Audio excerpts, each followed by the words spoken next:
بسم اللہ الرحمن الرحیم نحمدہ ونصلی علی رسولہ الکریم اما بعد۔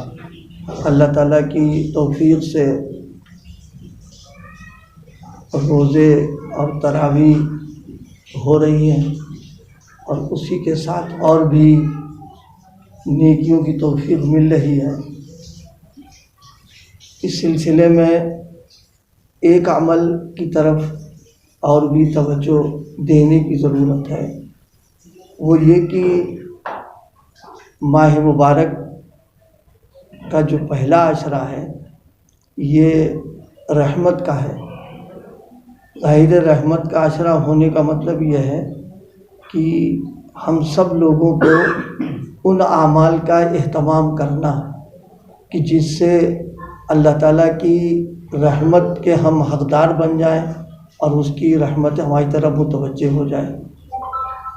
دوسرا اس کا تقاضا یہ ہے کہ وہ عمل اور وہ کام جو رحمت سے محرومی کا ذریعہ بنے، وہ اگر کام ہو جاتا ہے تو پھر اس کے لیے توبہ اور استغفار کا اہتمام کرنا چاہیے۔ ماہ مبارک میں اس عمل کا اہتمام اور زیادہ کیا جائے، استغفار اور توبہ۔ اس کے لیے ایک آسان تدبیر اور طریقہ یہ ہے کہ روزانہ 2 رکعت صلاۃ التوبہ پڑھ لی جائے۔ مثلا تہجد پڑھیں تو تہجد میں نیت کر لیں توبہ کی بھی، تو گویا دو کام ہو جائیں گے، ایک تو تہجد ہو جائے گا اور ساتھ ساتھ میں توبہ بھی ہو جائے گی۔ اس میں وہ نہیں کسی وقت میں صلاۃ التوبہ مستقل پڑھ کر کے اللہ تعالیٰ سے اپنی کوتاہیوں کے سلسلے میں اور جو کچھ اس مہینے میں کمیاں ہو رہی ہیں اس کے لیے معافی دعا کرنا کہ اللہ جو ہے اسے درگزر فرما دیجیے، مواخذہ نہ فرمائیے آپ ہمارا۔ تو توبہ اور استغفار جو ہے یہ ایک اہم چیز ہے۔ دیکھیے، آدمی صبح نہا دھو کر کے کپڑے پہنتا ہے، صاف ستھرا بالکل ہوتا ہے، اور شام تک کپڑا اپنی کوشش ہوتی گندا میلا نہ ہونے پائے، لیکن اس کے باوجود شام تک کپڑے کی آفتاب میں فرق آ جاتا ہے، اس کی چمک دمک میں کمی پیدا ہو جاتی، وہ بات نہیں رہتی جو بات پہننے کے وقت میں تھی۔ حالانکہ ہر آدمی کپڑے کو صاف ستھرا رکھنے کی فکر میں رہتا ہے وہ، لیکن پھر بھی کپڑے پر اثر آ جاتا ہے۔ تو جب کپڑا ہمارے جسم پر آ گیا اور آنے کے بعد اس کے اندر کیا کہتے ہیں اس کی چمک دمک میں کمی پیدا ہو گئی، تو جسم سے جو اعمال نکلنے والے ہیں ظاہر ہے کہ ان کے اندر بھی تو کمی ہوگی۔ یہ ہم کیسے کہہ سکتے ہیں کہ بالکل صبح سے لے کر شام تک 100% ہم سارے گناہوں سے اور جو ہے ساری نافرمانیوں سے بچے رہتے ہیں؟ کوئی نہیں کہہ سکتا۔ کچھ نہ کچھ بہرحال ہوتا ہے، کچھ نہ کچھ بہرحال کمی بیشی ہو جاتی ہے۔ اس لیے اس کی تلافی یہ ہے کہ جیسے کپڑا میلا ہوا صابن لگا دیا، لگانے کے بعد پھر صاف ستھرا ہو جاتا ہے۔ بالکل اسی طریقے سے توبہ اور استغفار جو ہے وہ ساری چیزوں کو دھل دیتا ہے اور آدمی ایک دم صاف ہو جاتا ہے۔ رمضان المبارک میں اس کا بھی اہتمام چاہیے۔ استغفار، استغفر اللہ ربی من کل ذنب واتوب الیہ، یہ تو ہے ہی ہے، اس کے ساتھ مستقل 2 رکعت صلاۃ التوبہ۔ یہ وہ عمل ہے کہ بس یہ کہا جا سکتا ہے کہ اللہ نے اپنی شان کریمی کا پورا مظاہرہ اس میں کر دیا ہے۔ پورا مظاہرہ اس لیے کیا ہے کہ دنیا میں ہے مجرمین کرمنل قسم کے لوگ اور ان کو عدالتوں سے معافی مل جاتی ہے، لیکن کوئی ایسی تاریخ نہیں ہے کہ بہت بڑے مجرم کو اور کرمنل کو معافی مل گئی تو وہ حاکم کی نظر میں محبوب بھی ہو گیا۔ حاکم کی نظر میں بس قلم اس کا ہو گیا، اس کو چھوڑ دیا، لیکن نظروں میں محبوب نہیں ہوتا ہے۔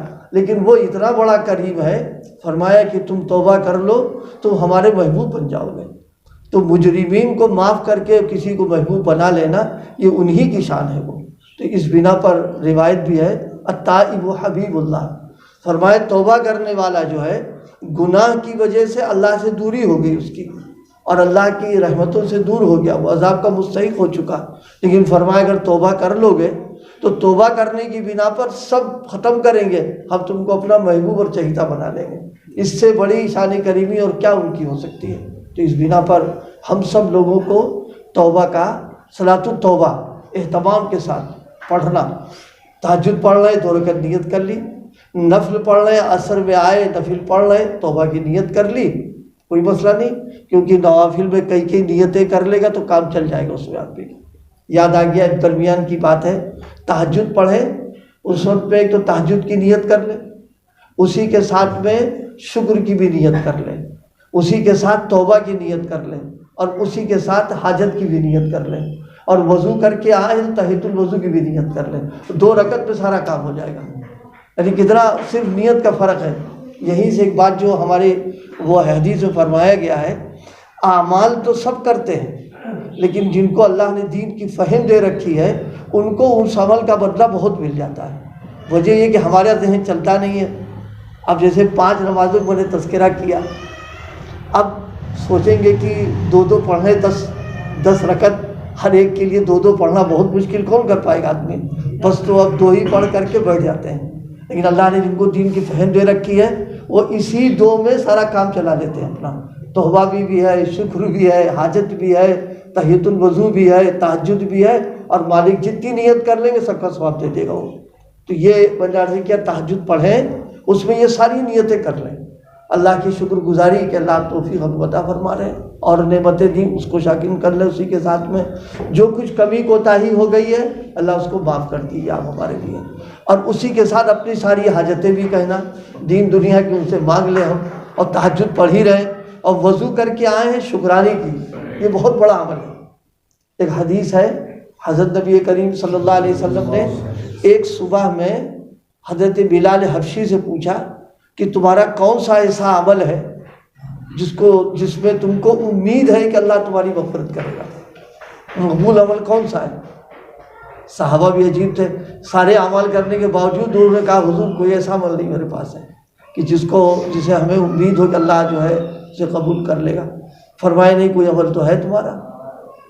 پھر آپ نے فرمایا کہ رات میں مجھ کو جنت میں نے دیکھی اور تمہارے چلنے کی آہٹ اپنے آگے میں محسوس کر رہا تھا کہ تم میرے آگے آگے چل رہے ہو۔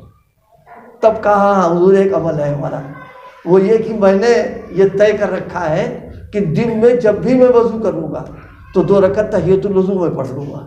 بس امید ہے کہ اللہ پاک اس عمل کی بنیاد پر اللہ نے ہم کو یہ سعادت نصیب فرمائی۔ تو اگر مستقل نہیں پڑھ پا رہے ہیں ہم تو نفل کے ساتھ نیت کر لیں وہ بھی ہو جائے گا۔ تو یہ گزارش کی اس میں کہ تہجد میں اٹھیں یہ ساری نیتیں کر لیں، اور 2 رکعت میں سب انشاءاللہ ہو جائے گا۔ پھر اللہ پاک سے رونا دھونا، معافی تلافی کر لینا، توبہ روزانہ کی جائے، روزانہ۔ صوفیہ نے تو یہ لکھا ہے کہ گناہ کر کے جو مزہ لیا ہے، نفس کو مزہ دیا ہے، اتنا ہی مجاہدہ کر کے اس کو اذیت پہنچا دے، تب فرمائے یہ توبہ ہے اصل۔ یعنی توبہ میں گناہ چھوڑ دے، آئندہ نہ کرنے کی ارادہ کر لے، اور جو ہے اس کے اللہ تعالیٰ ندامت سے زندگی ہو۔ فرمائی چوتھا جز اس کا یہ بھی ہے، جو لذت مل گئی ہے گناہ کی، فرمایا کہ اتنی ہی اس کو اذیت پہنچا دے تاکہ پورے طور پر توبہ ہو جائے اس کی یہاں۔ کیونکہ جب اذیت پہنچا دے گا تو نفس پھر حرکت نہیں کرے گا کہ کون مصیبت بول لے گئی ہے، یعنی اس لذت کے بجائے جو ہم کو ملنے والا ہے۔ تو یہ اس لیے بھائی اس وقت جو بات کہی ہے اللہ مجھے بھی توفیق دے، آپ کو بھی توفیق دے، روزانہ صلاۃ التوبہ پڑھنا ہے، بس مختصر سی بات ہے۔ آج 7 روزے ہو ہی گئے، اب 22 رہ گئے یا 21 رہ گئے ہیں، اور تہجد انشاءاللہ پڑھیں گے ہی، اسی میں ہی نیت کر لیں ان سب چیزوں کی، اور پھر اللہ پاک سے مانگ لیں، اللہ ہمیں توفیق عطا فرمائے۔